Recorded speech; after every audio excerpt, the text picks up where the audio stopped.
L'objectif pour nous, pour être très clair, ce sera aujourd'hui de vous donner des clés de compréhension déjà sur la transformation des métiers, de quoi on parle, et puis surtout des inspirations concrètes pour que vous puissiez demain insuffler le changement dans votre entreprise ou votre organisation et être capable justement d'accompagner la mutation des métiers dans votre entreprise. Avant tout, on souhaitait vous remercier avec Loïc d'être aussi nombreux. Vous étiez près de 500 à vous inscrire, donc c'est une belle marque de confiance pour nous.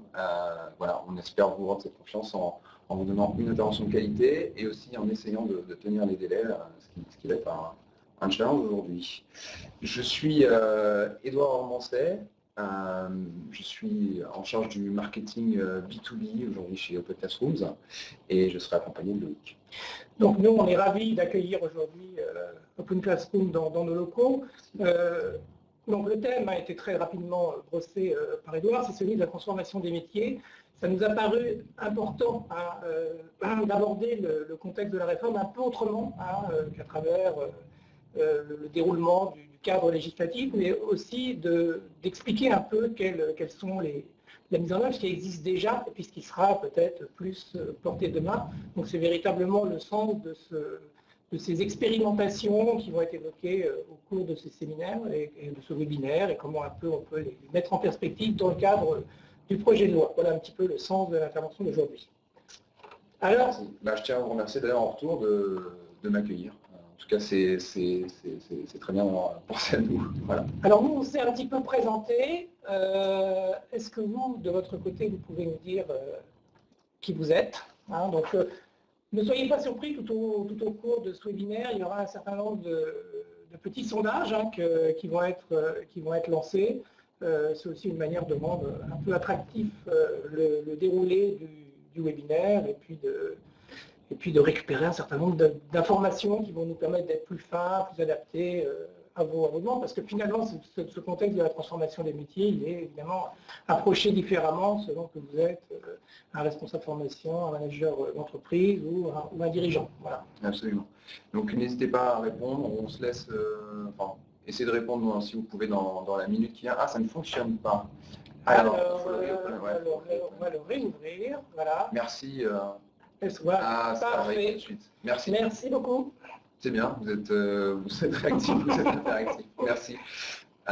Ok, très bien. On va laisser un peu les résultats se dérouler. Avant de démarrer, justement, on voulait vous proposer un petit aperçu du déroulement du webinaire, justement.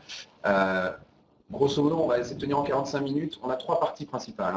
D'abord, une introduction, on va revenir sur la thématique, de quoi on parle exactement, et puis Loïc fera un point justement sur la réforme de la formation professionnelle, de quoi on parle exactement, quelles sont les prochaines échéances notamment.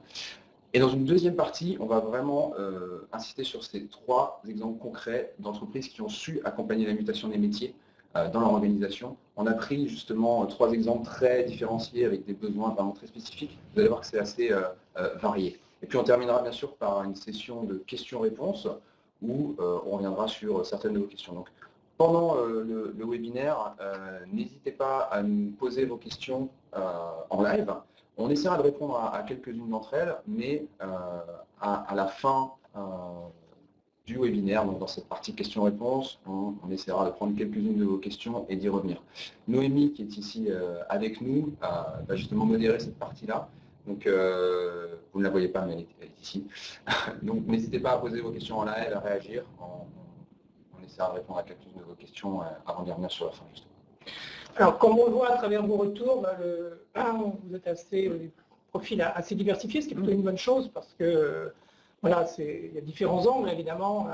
Cette transformation des métiers, on va l'envisager sous l'axe de la collaboration, finalement, entre les différents acteurs de la formation, l'entreprise, les organismes de formation, puis aussi les financeurs.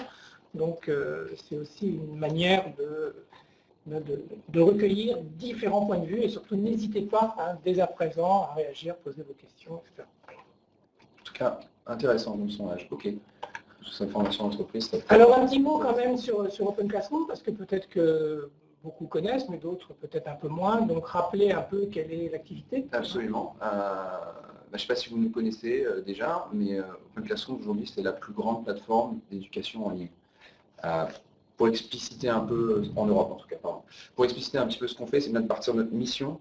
Et notre mission, c'est de rendre l'éducation accessible à tous. Concrètement, nous, on est convaincus au sein d'Open Classroom que n'importe quel individu, n'importe quelle personne peut apprendre tout au long de sa carrière, quel que soit son âge ou son statut professionnel. Notre vision, c'est-à-dire ce qu'on fait aujourd'hui, ce qu'on applique, c'est de proposer des formations extrêmement professionnalisantes. Aujourd'hui, on a 3 millions d'apprenants chaque mois sur notre plateforme et ces apprenants se forment sur les métiers cœur du digital, comme le développement web par exemple, mais aussi et de plus en plus sur les métiers transverses traditionnels en entreprise qui sont impactés par le digital aujourd'hui. Je pense notamment au marketing, aux ressources humaines ou à la gestion de projet. Donc aujourd'hui, dans notre catalogue, on propose 30 parcours diplômants, 100% en ligne, avec des diplômes qui sont reconnus par l'État. Derrière ces parcours diplômants, il y a toute une ingénierie pédagogique maison où les apprenants suivent des cours, réalisent des projets concrets et sont accompagnés par un mentor individuel. Ces parcours, la bonne nouvelle, c'est qu'ils sont assez découpables et qu'on peut en extraire des cours qui sont aujourd'hui donc 1 millier de cours en ligne, mais près de 300 cours certifiants aujourd'hui, justement sur les compétences et métiers de demain. Un petit encart sur la garantie d'emploi que vous voyez sur notre slide. La garantie d'emploi, c'est quoi?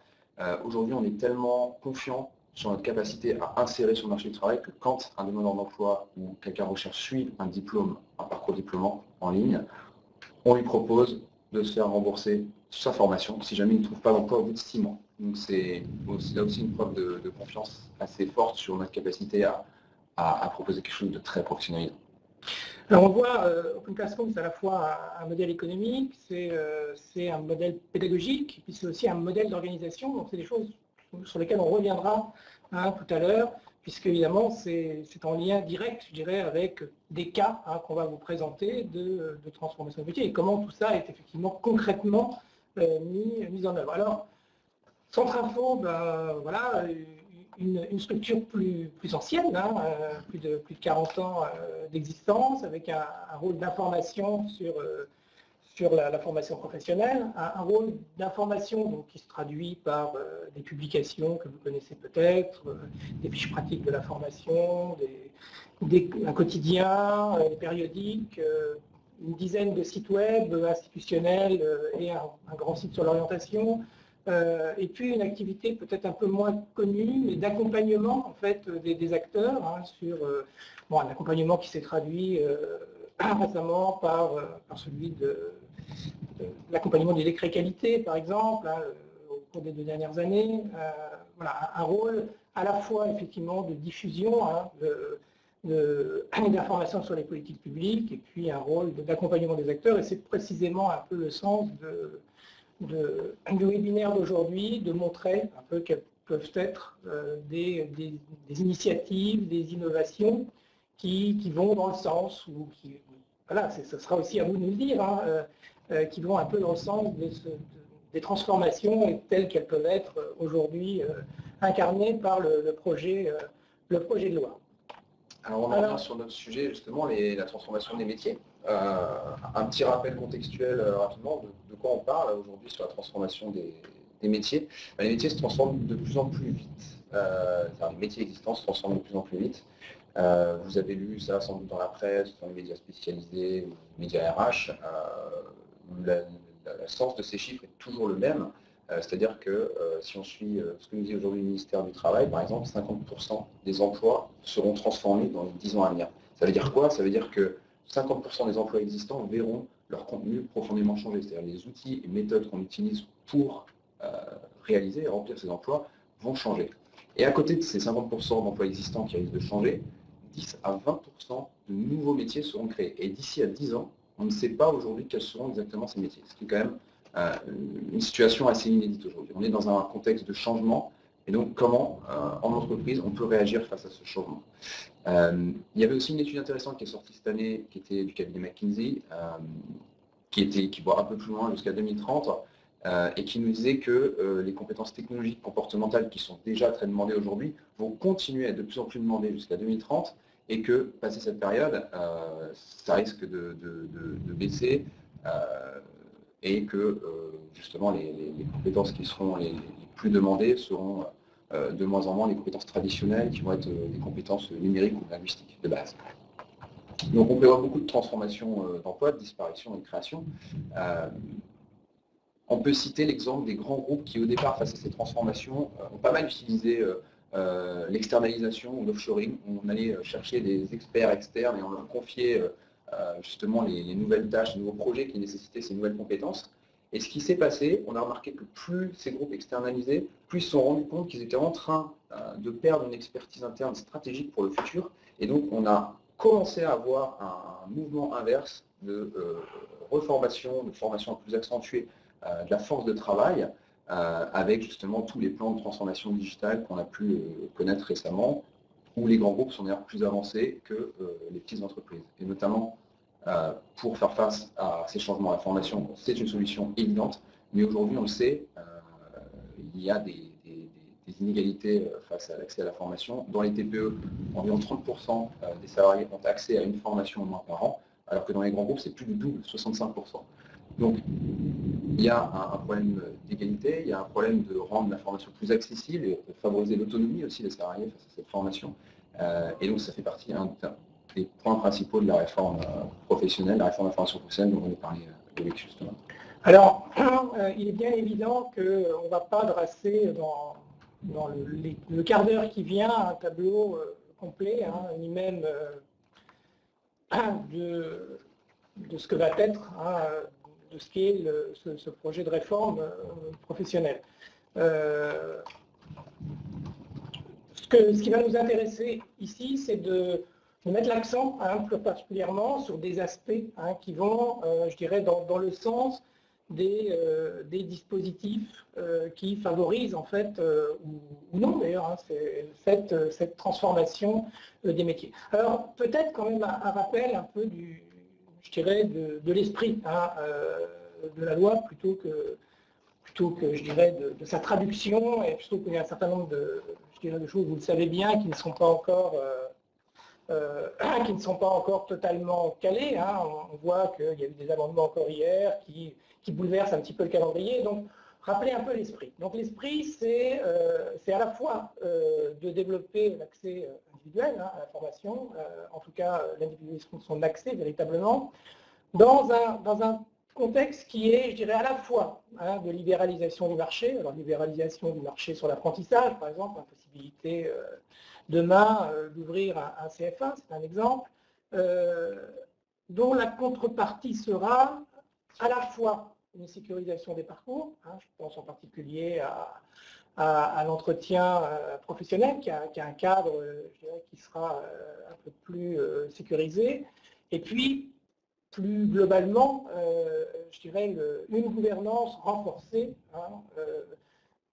du système de la formation professionnelle. Donc il s'agit bien à la fois d'une réforme qui est systémique, c'est-à-dire qui touche à tous les aspects, le financement, les acteurs, les modalités, mais dont l'objectif final n'est pas évidemment uniquement de bouleverser le système, c'est au service finalement de deux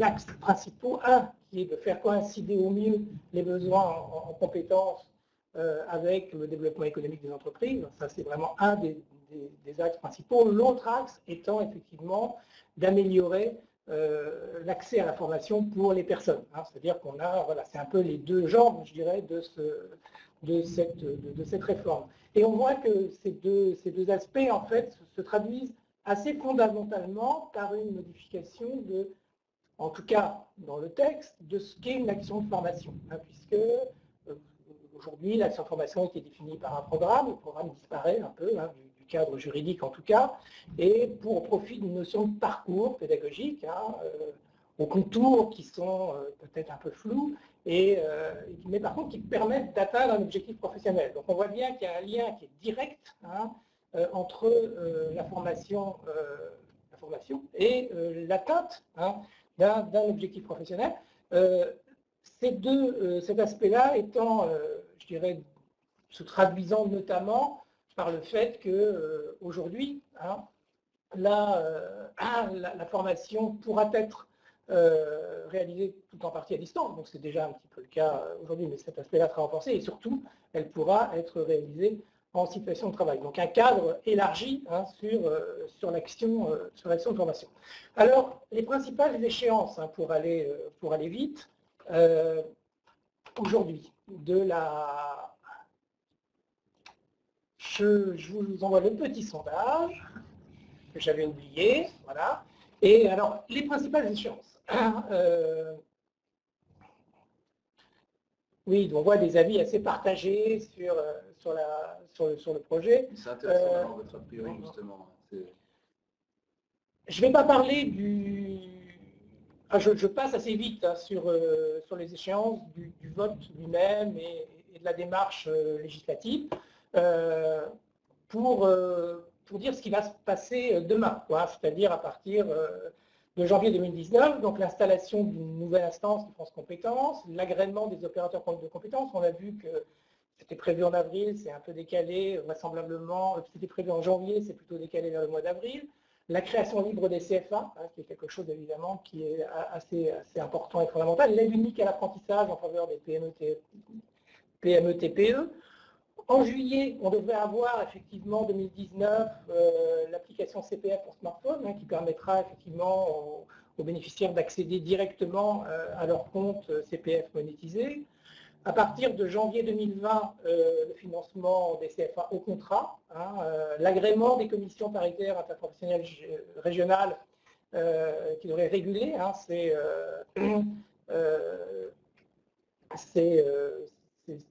éléments sur l'apprentissage, la gestion technique et financière du CPF par la Caisse des dépôts, hein, ça c'est prévu pour janvier 2020.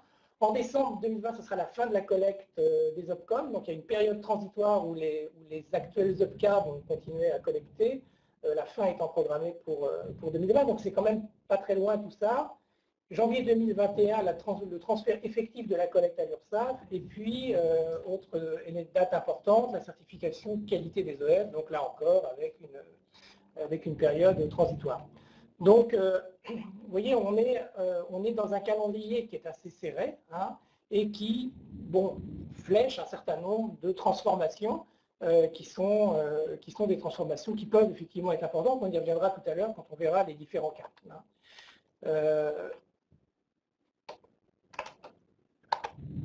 Alors,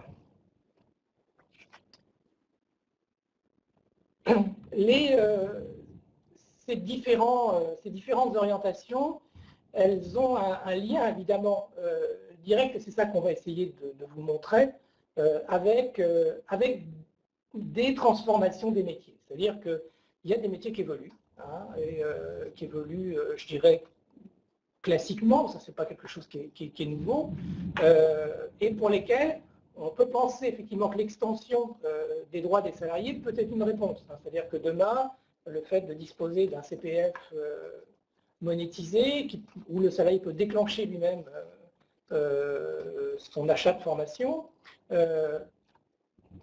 peut s'accompagner assez bien, peut accompagner en tout cas assez bien cette transformation en continu.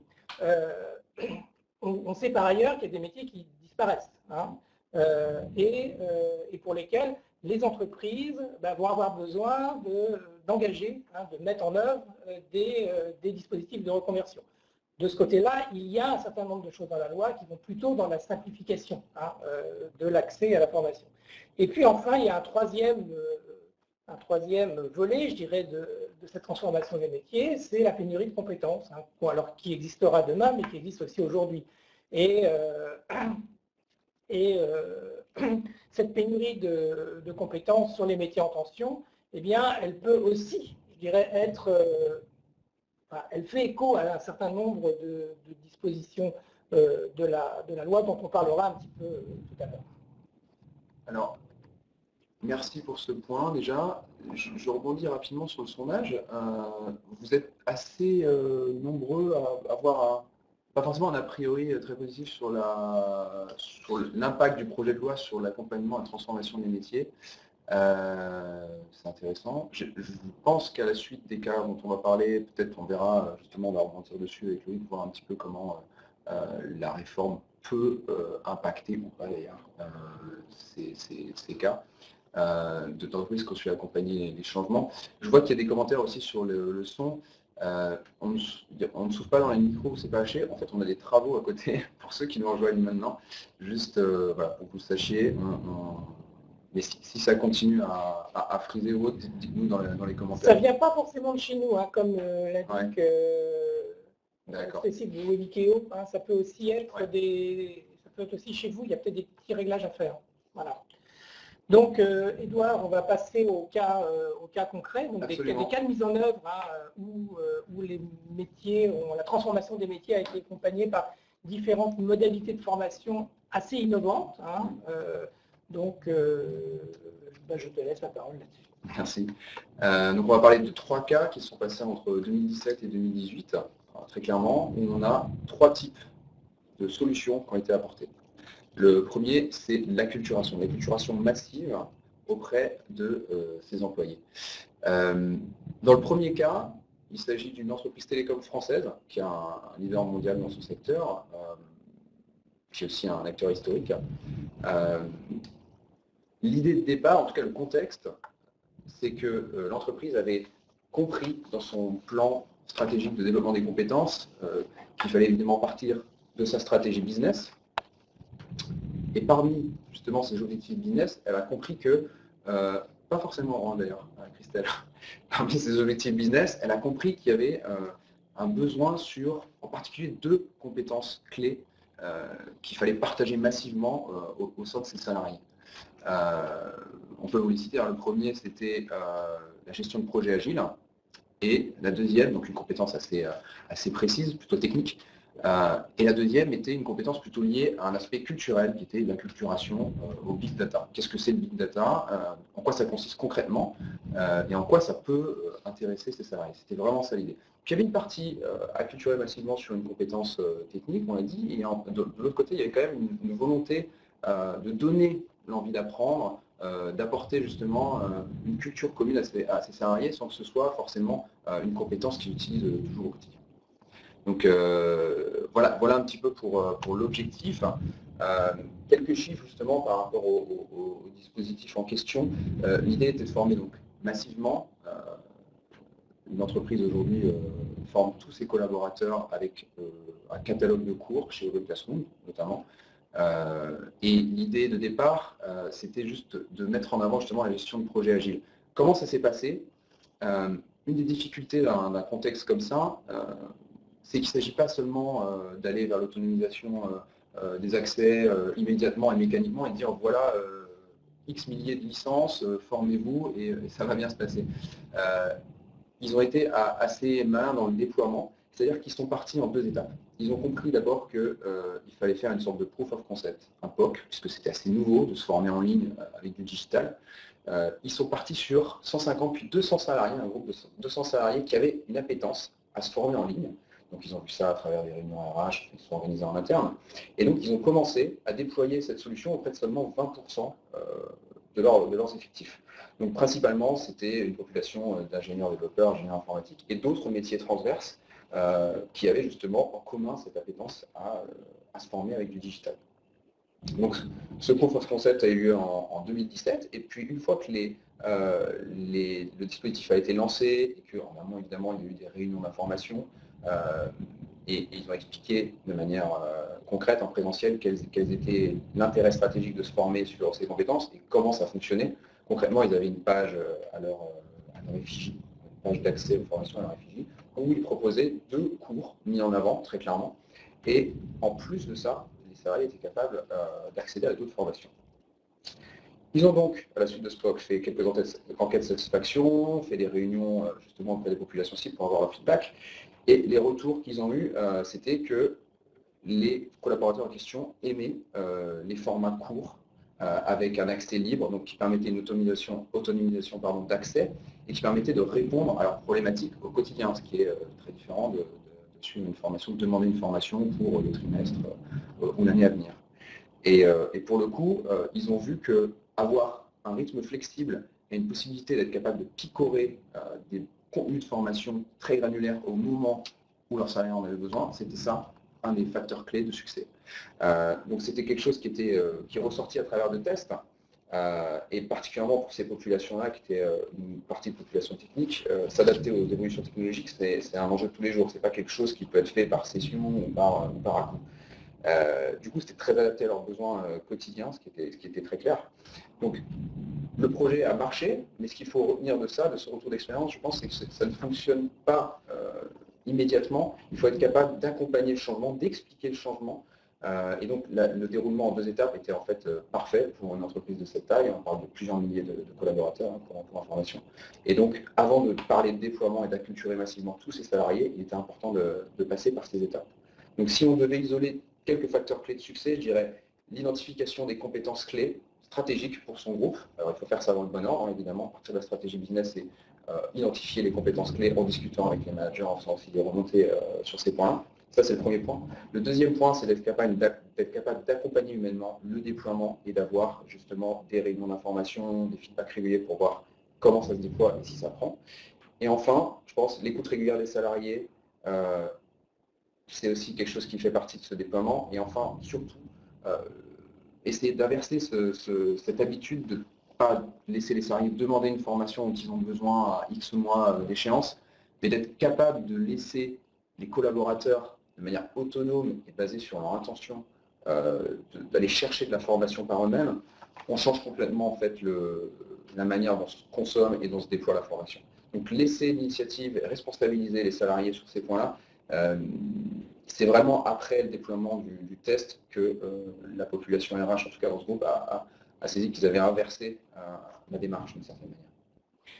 Alors, en écoutant ce qui vient d'être dit, il y a une question qu'on peut poser, c'est comment le projet individuel de la personne rencontre le projet de l'entreprise, c'est-à-dire comment effectivement on est bien dans un projet partagé, parce que ce qu'on a compris, c'est que bon, il y a les deux formations qui ont été visées, hein, comme étant un peu stratégiques pour l'entreprise, et puis si j'ai bien compris, le modèle effectivement proposé par Open Classroom, c'est de donner accès à un catalogue assez vaste et comment justement on s'assure que les salariés ne vont pas aller choisir un certain nombre de formations qui sont très très éloignées des besoins de l'entreprise, et est-ce que du coup l'objectif initial ne risquerait pas un petit peu de s'égarer, et comment justement on se prémunit de ça, c'est-à-dire que quelle est la contrepartie un peu de cette liberté. Et ça nous renvoie quand même assez bien au questionnement qu'on peut avoir sur demain le CPF monétisé. Absolument.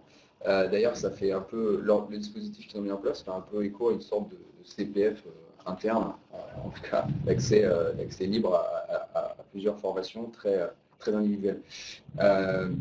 Écoutez, je pense que le fait justement de cibler une ou deux compétences clés va déjà couvrir les besoins stratégiques de l'entreprise, répondre à une bonne partie de la population des apprenants en interne.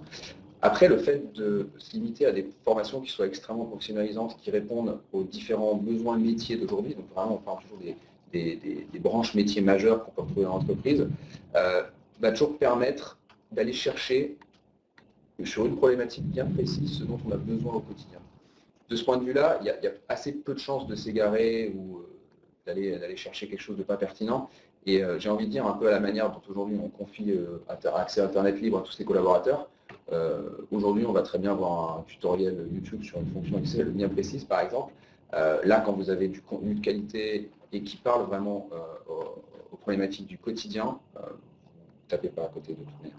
Alors, une autre question qu'on peut se poser, c'est aussi le modèle économique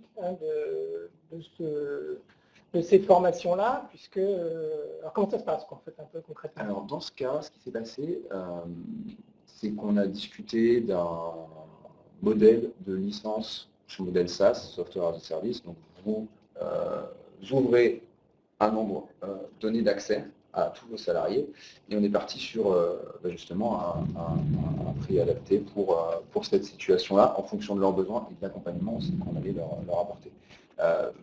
C'est important de rappeler à ce stade que c'est un partenariat qui a co-construit un dispositif de formation. Ce n'était pas seulement de dire ok, on va partir sur telle formation, voici les accès, voilà, déployez-le. Non, l'intérêt c'est de dire par rapport à votre objectif et ce que vous souhaitez atteindre comme type d'adoption, voilà ce qui est adapté comme effort et comme dispositif pour parler à ces populations et comment on va déployer justement les deux axes stratégiques dont vous nous avez parlé. Le reste, les autres accès, les autres formations, c'est du bonus et ça permet aussi d'engager et de fidéliser ces salariés avec un pack employabilité vraiment intéressant. Donc un modèle de type licence. Absolument, c'est un modèle de type licence et des accès annuels. Absolument. Alors, bon, on a vu un cas qui était celui donc, de l'acculturation, de la diffusion massive à un contenu donné qui répond effectivement à un besoin de monter en compétence dans l'entreprise, mais voilà, sans qu'il y ait une modification en profondeur des conditions, des méthodes de travail et des métiers. On va passer à un autre cas qui est plutôt celui qu'on connaît par ailleurs, qui est celui de la reconversion. Et donc là, voilà quelque chose qui est forcément un petit peu différent. Absolument. Je regarde si on a des questions auxquelles on peut répondre rapidement. Ouais, on va en parler plus tard. Ouais, l'impact des formations sur les compétences recherchées par l'entreprise, on peut en parler plus tard aussi. J'avais quelques chiffres de KPI notamment, mais on passe à l'exemple 2 parce qu'on n'est pas en avance. Avant de démarrer sur un deuxième cas qui est plus axé sur la reconversion professionnelle et la mobilité interne, un sujet qui peut être un peu plus compliqué et même délicat à déployer, on va vous proposer ce petit sondage sur, déjà vous, en interne, est-ce que vous avez déjà identifié l'arrivée de nouveaux métiers dans votre organisation? On a volontairement choisi assez court terme d'ici à 3 ans. On voit que une majorité de répondants qui se détachent pour le oui. Ça évolue. Hein. Ça évolue, ouais. Ça évolue vite. Ouais, plutôt oui, donc, pour l'instant.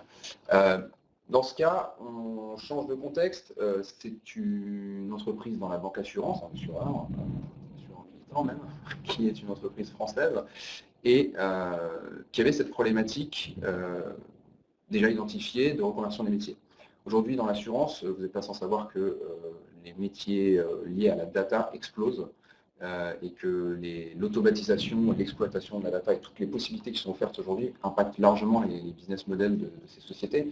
Et donc, cet assureur avait déjà identifié qu'il y avait des nouveaux métiers qui allaient arriver, il fallait intégrer ces métiers et se poser la question de savoir dans quelle mesure ils pouvaient déjà s'appuyer sur leur population de salariés actuels. Donc l'idée était effectivement d'adapter les compétences et de favoriser ou développer la mobilité interne.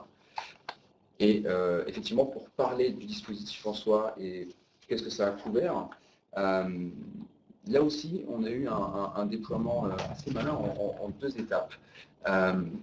Ils ont été très forts sur la façon de déployer ça, puisque au lieu d'imposer une reconversion telle qu'on pourrait le faire de manière assez hiérarchique, ou en disant voilà, on a besoin de tant de métiers de data scientist, donc formez-vous, ou d'imposer ça, ils ont plutôt essayé de trouver un test basé sur l'intention de leurs salariés à se former.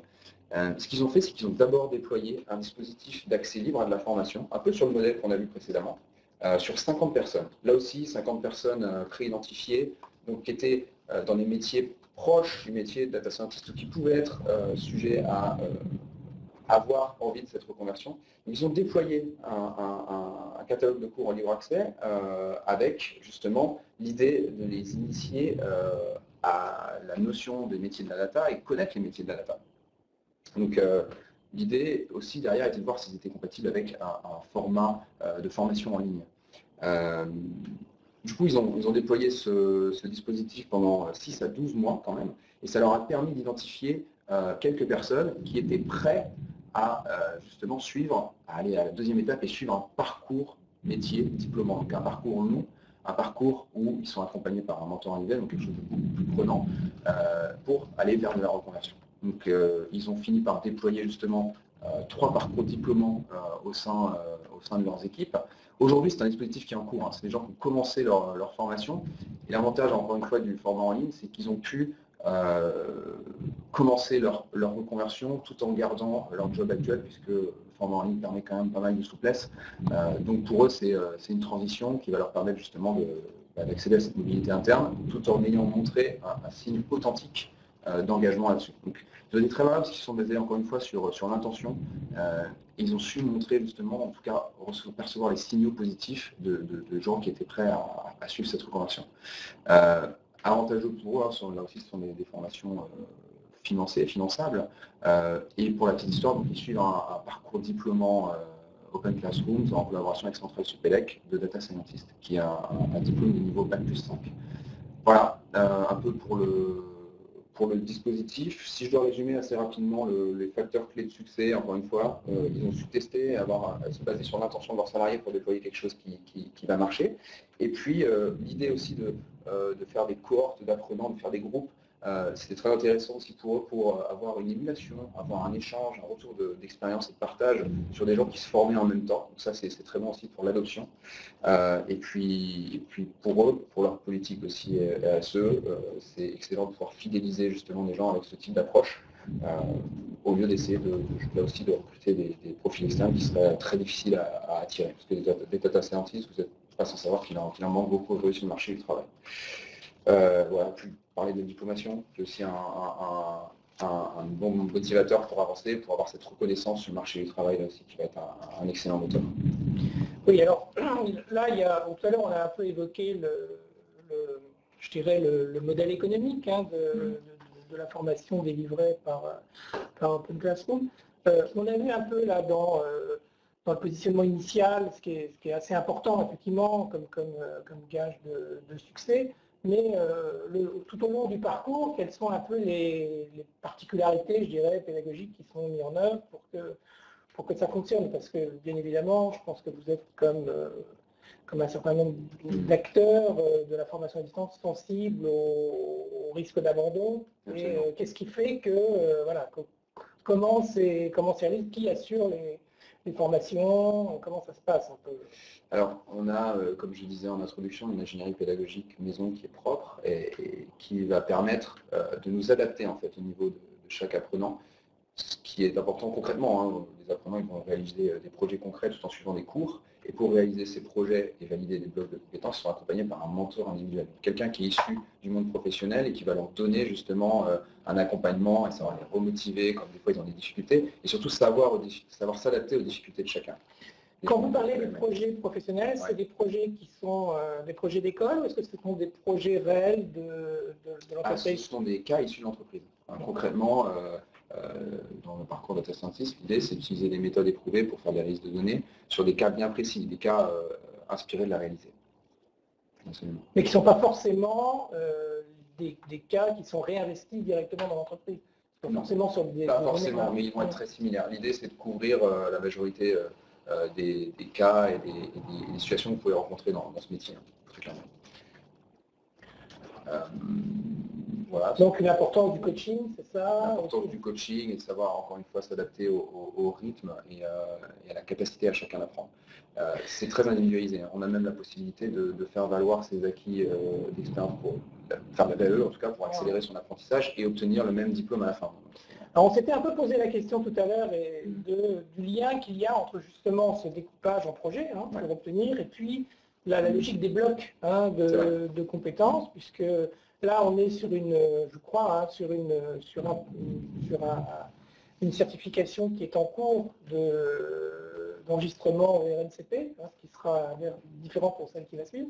Donc, je pense que j'imagine que c'est quelque chose auquel vous êtes sensible, cette idée qu'on peut effectivement obtenir et valider un certain nombre de blocs pour atteindre la certification complète. Absolument. Alors c'est une approche qui est déjà applicable chez nous. Néanmoins, les évolutions justement qui vont venir sur ce sujet vont permettre en tout cas d'institutionnaliser le fait de pouvoir obtenir bloc par bloc des certifications liées au parcours diplômant que vous pouvez suivre. Donc ça c'est très important, ça a un petit peu gamifié entre guillemets l'accès au diplôme et donc aider en tout cas à renforcer l'engagement de collaborateurs sur des parcours longs et diplômants. Alors rappelons pour mettre un petit peu en perspective ces histoires-là, le fait que les compétences, les blocs de compétences seraient acquis à vie aujourd'hui et non pas de manière un peu limitée dans le temps, en tout cas comme c'est le cas actuellement, et puis surtout le fait que les nouvelles certifications devront, l'écriture en bloc devient évidemment obligatoire. Absolument. Alors peut-être, parce que je vois que le temps tourne, on va passer au troisième cas, donc qui est celui-là un peu différent, puisqu'il s'agit non plus seulement ou simplement de reconvertir, enfin, ce qui est un enjeu évidemment fort, mais de répondre en fait à des besoins qui sont aujourd'hui et demain, de répondre à des métiers en tension ou à des pénuries de main-d'œuvre. Absolument. Là, on va parler donc d'alternance et même d'alternance en ligne, telle qu'elle a été développée sur ce cas. Il s'agit, en tout cas au niveau problématique de départ, de répondre à la pénurie de talents sur un profil bien particulier, qui est un profil de développeur. Vous le savez tous, les développeurs indispensables aujourd'hui dans tout type d'entreprise, dans tout secteur. Là, dans ce cas-là, c'est une ESN, une entreprise de services informatiques qui est un leader mondial dans son secteur et qui recrute des milliers de nouveaux collaborateurs tous les ans. Donc, on est sur des gros volumes de recrutement. Évidemment, quand il y a des tensions sur le marché, eux, ils seront les premiers à le sentir. Et l'idée, c'était pour eux, au lieu de chercher à recruter des profils qui n'existent pas ou plus, qui ne sont pas formés et diplômés sur le marché du travail, l'idée est d'inverser le paradigme du marché du travail et de dire, OK, on va sourcer des profils qu'on sera prêt à former, à pré-embaucher et former, et à qui on va offrir un job, des missions, avant même qu'ils soient intégrés en CDI à l'entreprise. C'est ce qu'on appelle l'alternance en ligne chez nous. Et la problématique de départ a donc été la suivante. Donc d'inverser le paradigme, de ne pas recruter des gens déjà formés, mais de pré-embaucher et former sur place. Ça paraît assez simple dit comme ça. Néanmoins, là, il s'agissait donc de suivre aussi un parcours diplômant de développeur d'application Java. Je ne sais pas si vous connaissez Java comme langage, mais en gros, c'est ce qui permet d'écrire les plateformes les plus robustes et les produits les plus importants. En tout cas, ce qui s'est passé, c'est qu'on a trouvé cette solution avec un partenariat très fort, puisque l'idée de départ était de fonctionner en plusieurs étapes, évidemment. Donc l'idée était de se mettre d'accord sur une promotion, nombre de personnes formées dans ce cas-là, c'est 18, donc c'était une promotion de 18 développeurs Java, qui allait être répartie sur 2 sites géographiques. Là aussi, le fait d'avoir la formation en ligne aide à adapter les calendriers et les contraintes de déplacement, donc ça ouvre des perspectives qui n'étaient pas possibles jusqu'à maintenant. Et donc le déroulé s'est fait en 4 étapes. On a d'abord accompagné cette entreprise pour faire un sourcing externe des candidats selon ses prérequis. Concrètement, on a sourcé selon différents canaux, y compris à travers la communauté d'apprenants d'Open Classrooms. La deuxième étape, ça a été de définir avec le client le calendrier d'alternance idéal, flexible, celui qui répondait à ses contraintes business, et donc de développer ça assez longtemps en avance, avant même d'ailleurs que les candidats sourcés soient interviewés et recrutés finalement. Ensuite, pour parler concrètement de comment ça se déroule, il faut savoir qu'il y avait donc une première phase de formation en ligne, 3 mois de formation chez soi, pour commencer le parcours diplômant et justement s'adapter à découvrir le métier de manière progressive. Et ensuite, une phase de plusieurs mois en entreprise, où là, les alternants étaient directement plongés dans le bain, ils continuaient à suivre leur parcours diplômant et en même temps, ils suivaient des missions réelles à travers leur nouveau job. Et donc, ils étaient déjà dans le bain et préintégrés dans l'entreprise. Les candidats qui sortent de ce cycle d'alternance sont évidemment recrutés en CDI par l'employeur. C'est son objectif, c'est son but. Voilà, donc l'intérêt il est très clair, hein, c'est de mettre les gens tout de suite dans le bain, d'avoir les profils idoines qui rentrent vraiment à la fois en termes de compétences et de culture d'entreprise dès le départ. Et donc ce qui s'est passé, ce qu'on peut retenir par rapport à cette première expérimentation qui a été faite là aussi en 2017, c'est que ça a tellement bien marché que le client veut reprendre, réexpérimenter ce type d'action, mais sur un autre parcours et surtout avec 2 fois plus d'alternants. Donc retour d'expérience positive pour ce qui était une première. Donc voilà, ça c'est à peu près ce qu'on peut dire. Le facteur clé de succès là aussi, c'est beaucoup de structuration, bien connaître les métiers, bien connaître quelles compétences sont requises pour telle ou telle équipe, y compris quel que soit le secteur géographique, en tout cas la filiale. Et donc d'être capable aussi de commenter une ingénierie pédagogique, en tout cas les phases d'alternance avec nous, avec Open Classroom. Alors on a parlé tout à l'heure du modèle économique, on a parlé du modèle pédagogique. Là on voit aussi se dessiner un modèle d'organisation, puisque Open Classroom est tout à la fois une école, un CFA et un organisme de formation. Est-ce que vous pensez que c'est un petit peu un horizon qui se dessine et c'est vrai que l'esprit de la loi, en tout cas dans un certain nombre de ses intentions, semble un peu flécher les choses dans ce sens-là, c'est-à-dire avec des ponts à la fois plus grands entre formation initiale et formation professionnelle. Exactement. Et puis quelque chose qui évidemment devient hybride, puisqu'on sait bien que l'apprentissage a rejoint la définition de la formation, enfin professionnelle en tout cas. Donc ça, évidemment, je pense que le dispositif, la façon dont il s'inscrit, alors pour votre information, ça c'était des contrats pro, la modalité pour poursuivre ce cycle d'alternance. Évidemment, ce genre de dispositif va sans doute se multiplier, en tout cas pour nous c'est clair. Mais évidemment, là aussi, la réforme va nous aider à multiplier ça de manière protéiforme, si je puis dire, où on va pouvoir adresser de plus en plus de métiers différents et aussi s'adresser de plus en plus à des entreprises qui sont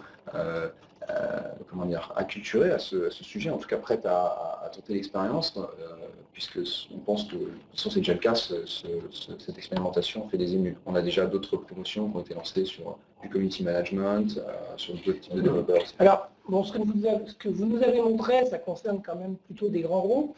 Ouais. On sait aussi que l'esprit de la loi est d'assurer, un meilleur équilibre entre une meilleure solidarité financière, en tout cas, entre les grandes entreprises et les PME.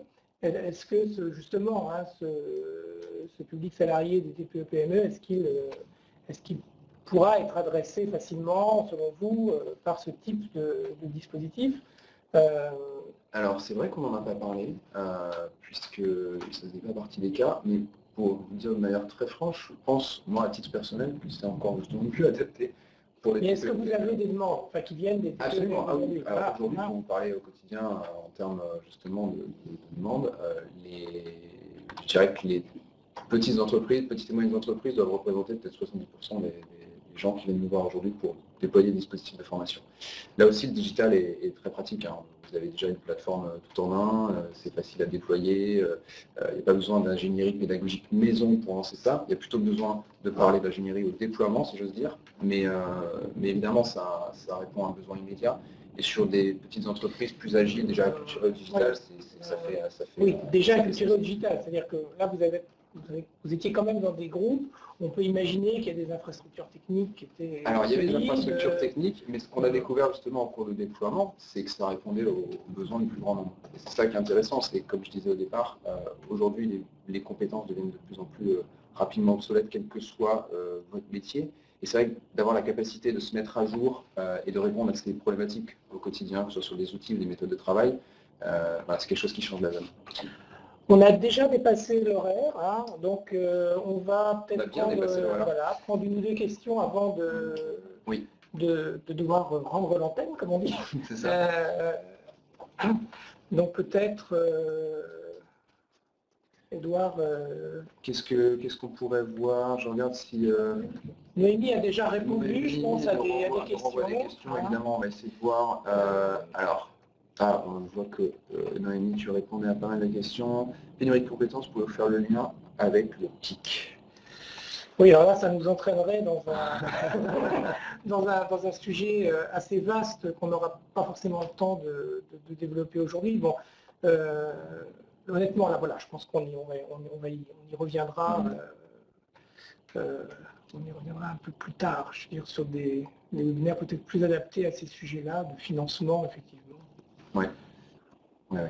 Sachant qu'évidemment, le PIC répond à ces problématiques. Question d'Akim HEC, le sur-mesure est-il envisageable? J'imagine que vous parlez de sur-mesure en termes de formation. En fait, la question ne se pose pas vraiment puisque l'idée c'est d'avoir un catalogue extrêmement granulaire qui réponde à tous les besoins sur les métiers actuels, en tout cas les métiers transverses de l'entreprise. Du coup, le sur-mesure n'est pas envisageable en termes de contenu, le sur-mesure est envisageable en termes de contenant et d'accompagnement. Voilà, ce serait ma réponse. Question de Patrice. Et la responsabilité de l'employeur dans le maintien des compétences quand il change sa stratégie. Absolument, la responsabilité de l'employeur, ça répond un peu au cas numéro 2, je pense qu'on a Oui, puis ensemble. La loi rappelle la responsabilité de l'employeur en matière de maintien des compétences. C'est-à-dire que le fait d'élargir le cadre de l'action de formation, d'abandonner un peu la notion de programme, ne remet pas en question les axes fondamentaux qui sont rappelés dans le texte, sur l'adaptation des compétences des employés. Et je dirais d'autant plus qu'on est quand même sur une volonté de sécuriser l'entretien professionnel. Je ne vais pas rentrer là dans les détails, mais il s'agit bien effectivement, si l'entretien professionnel n'était pas conduit effectivement dans des délais raisonnables, de trouver des modes de compensation à travers un amendement supplémentaire du CPF, etc.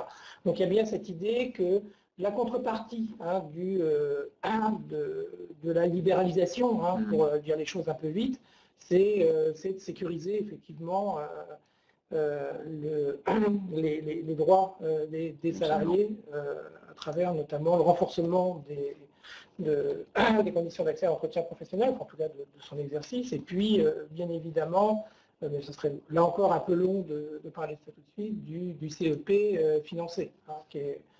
Voilà. On ne peut pas traiter tous les sujets du projet de loi, parce que comme je dis, c'est une réforme qui est systémique et donc évidemment, elle touche beaucoup de points particuliers. Voilà. Question de Françoise. Comment évalue l'impact des formations en ligne sur les compétences recherchées par l'entreprise? Grâce au tracking qui est permis par la formation en ligne, vous avez la possibilité de savoir précisément qui suit et combien d'heures les formations, quelles formations et surtout quels certificats sont obtenus. Alors c'est important parce que ça permet de dire que les gens vont au bout et qu'ils ont été intéressés par ce qu'ils ont vu. Donc aujourd'hui, sur le premier cas notamment, j'y reviens puisque ça fait référence à ça, la responsable Learning Development de la société nous a dit qu'elle a pu mesurer son KPI et son KPI principal, c'était aussi le coût de ces formations par rapport à du présentiel. Et dès le début de l'expérimentation, elle avait déjà un coût divisé par 2. Si elle déploie beaucoup plus, effectivement, comme elle vient de le faire, et qu'elle s'applique à beaucoup plus de salariés, ce KPI-là va évidemment s'améliorer. L'offre d'Open Classrooms est-elle suffisante pour garantir qu'il y ait acculturation? Acculturation sur quoi? Je pense que si vous couvrez la totalité justement des problématiques métiers transverses, en tout cas ce qu'elles ont commun d'un secteur à l'autre, d'une branche à l'autre au sein d'une même entreprise, là aussi je pense que c'est l'obtention de certificats et les cours suivis qui vont vous certifier qu'il y a bien une acculturation. En tout cas, nos cours permettent une application directe sur la situation de travail. En tout cas, c'est vraiment fait pour ça. Et encore une fois, acculturation, sur des sujets précis, oui, mais ce qui est important, c'est qu'on forme aussi sur des compétences soft skills, et notamment apprendre à apprendre. Je pourrais citer ça, c'est un super point d'entrée pour tous les clients qui nous découvrent. Quand on discute avec de nouvelles entreprises, ils disent wow, c'est super parce que ça répond exactement à comment remettre les enjeux de l'apprentissage au cœur de ma situation de travail. Typiquement, comprendre pourquoi on doit apprendre et comment aussi se faire plaisir en apprendre de plus en plus de choses, tout en se fixant des objectifs raisonnables et mesurables. Quel accompagnement a été prévu avant et après pour créer des liens autrement que par écran interposé? Alors, l'accompagnement, effectivement, il ne se passe pas que par écran interposé. L'idée, c'était, par exemple, un exemple très simple de lancement, vous faites une session de kick-off avec les gens qui vont faire partie du dispositif ou d'un dispositif de test. Et typiquement, il y a des RH qui nous proposent, par exemple, qui déploient en interne, pardon, des groupes d'échange. Les gens peuvent se retrouver à travers, par exemple, des événements de learning ou alors des événements dédiés à leur dispositif pour échanger sur ce qu'ils ont appris, ce qu'ils ont aimé, ce qu'ils ont moins aimé, qu'est-ce qu'il faudrait ajuster, et aussi faire part, et là c'est important, il y a du participatif, faire part de ce qu'ils aimeraient faire prochainement comme type de cours. Encore une fois, je vous rappelle, dans le premier cas, il il y avait un accent très fort fait sur 2 compétences stratégiques. Ça va, c'est assez light pour une année ou 6 mois. Donc l'idée aussi, c'est d'être capable de prendre du feedback des salariés qui en veulent plus. Quel accompagnement a été évoqué? Question d'Anussi. Pendant la phase 2, les candidats sont rémunérés. Sur le cas numéro 3, sur l'alternance en ligne, oui, Anussi, les candidats sont rémunérés. Et pour eux-mêmes, c'est un des points que je n'ai pas abordé, ils sont dans un fauteuil, si je puis dire. Ils ont leur formation qui est financée, ils sont rémunérés, ils suivent à la fois un parcours diplômant et ils ont des vraies missions en entreprise. Ils ont à la fois un mentor individuel sur la partie académique de leur formation, sur leur parcours diplômant en ligne, et ils ont en plus un tuteur en entreprise pour les accompagner. Donc, effectivement, rémunéré et dans de super conditions.